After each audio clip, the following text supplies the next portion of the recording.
سلام بچه‌ها. من و همکارم me and my associate are here to answer your questions. بعدیم جواب سوالای زبان آموزا رو بدیم. موکا my associate سوالا رو موکا میبینه. خب سوال اول everybody don't know درسته یا نه؟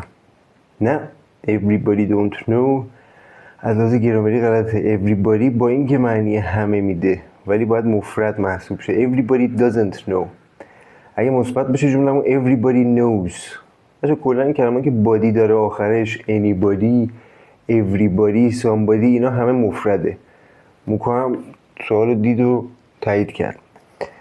سوال دوم سالمون تلفظ انگلیسیش چیه؟ سالمون.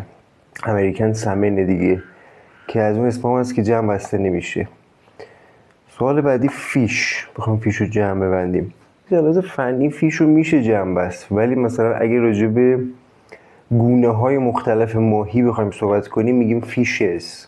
اگه دانشمندی باشی راجع به اقیانوس چیزی، ولی برای مصرف روزانه فیش و سمن اصلا کلا پلورالشون هم همون شکلیه، اسم جمعشون هم اس نمیگیره. فیش and salmon.